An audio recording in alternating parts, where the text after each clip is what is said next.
ओम साई राम। मैं अपनी अनुभव सुनाना चाहती हूँ। ये जो शुरू मेरे बाबा की रखी है, मेरी मंदिर की है। जब मैं दुखी परेशान होती हूँ तो बाबा भी बड़े मुरझाए जाते हैं, मतलब रौनक नहीं रहती है। और जब मेरे घर में खुशहाली आती है तो बाबा स्वरूप इतनी मतलब चमक जाती है कि मानो कि मतलब बाबा बहुत खुश है। तो उससे मैंने विनती भी करी थी, बाबा आप मेरे साथ हो कि नहीं हो, आप मुझे एहसास दिलाइए। तो बाबा ने मुझे साथ साथ दर्शन भी दिए थे। ये जो दूसरी स्वरूप है, इसमें बाबा ने मुझे दर्शन दिए थे। और 1 जून को मेरे सपने में भी बाबा, 1 जून को नहीं, बाबा मेरे सपने में आए थे 3 जून को। 1 जून को मेरी बेटी की जन्मदिन थी। उस पे मैं बहुत दुखी परेशान थी, इसलिए क्योंकि मेरी बेटी की शुगर है और वो फ़िलहाल 7 साल की है। तो हर माँ अपने बच्चे को मीठा खिलाती है, पर मैं ऐसी माँ हूँ जो अपनी बच्चे को सोकर उठ के उसको कड़वा खिलाया मैंने। तो मुझे बहुत दुखी थी मैं, बाबा के आगे प्रार्थना कर रही थी, खूब रो रही थी मैं उस दिन कि बाबा ये आपने कैसे मुझे भाग्य दिया है जो अपने बच्ची को मीठे की जगह कड़वा खिला रही हो सुबह सुबह। बाबा ये तिल तिल मारने से अच्छा है तो आप मुझे मुक्त कर दो।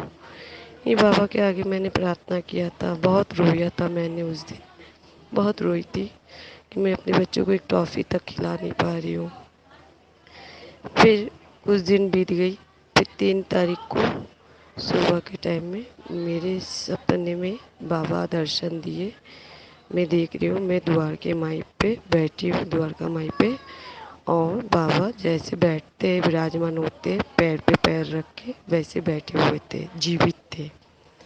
और बाबा ने मुझे ऐसा, एक मतलब लेडी आई थी, वो आके बाबा के चरण स्पर्श कर रहे थे।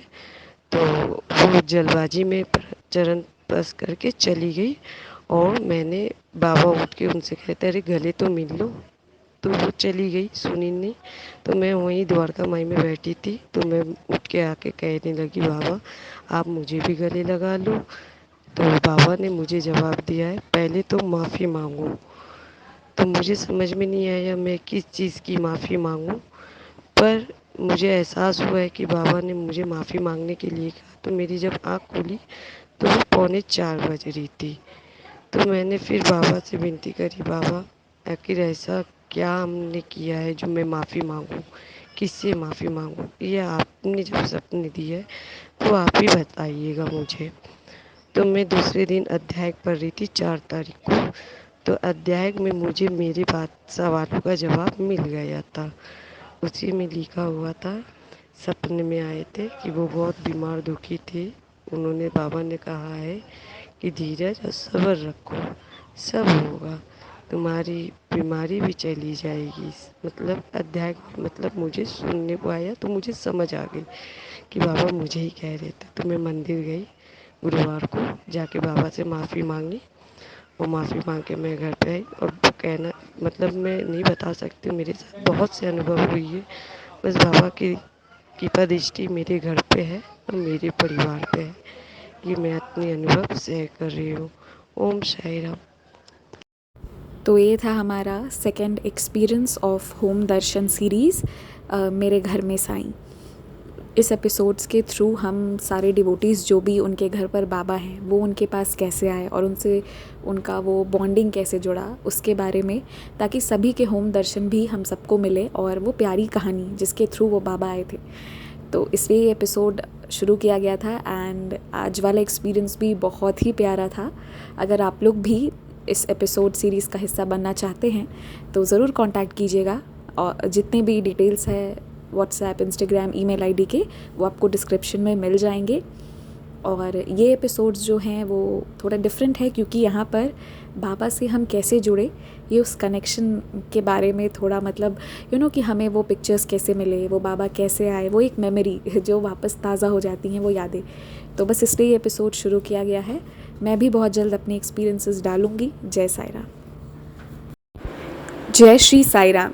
अगर आप भी हमारे साथ अपना कोई अनुभव साझा करना चाहते हैं तो स्क्रीन पर दिए गए नंबर 6206008273 पर व्हाट्सएप के माध्यम से साझा कर सकते हैं। आप हमें ऑडियो, वीडियो या मैसेज के फॉर्म में भेज सकते हैं। कॉल कोई पिक नहीं कर पाते हैं, इसलिए आप सबसे निवेदन है कि कृपया व्हाट्सएप के माध्यम से ही मैसेज करें। आप चाहें तो इंस्टाग्राम और ईमेल आईडी के थ्रू भी हमारे साथ संपर्क कर सकते हैं। इंस्टाग्राम पेज का कवर आपको स्क्रीन पर मिल जाएगा और हमारी ईमेल आईडी है bandehehumsaike@gmail.com, जो हम आपसे रिक्वेस्ट करेंगे कि कृपया स्पेलिंग को ध्यान से देखकर ही ईमेल करें। जय साई राम।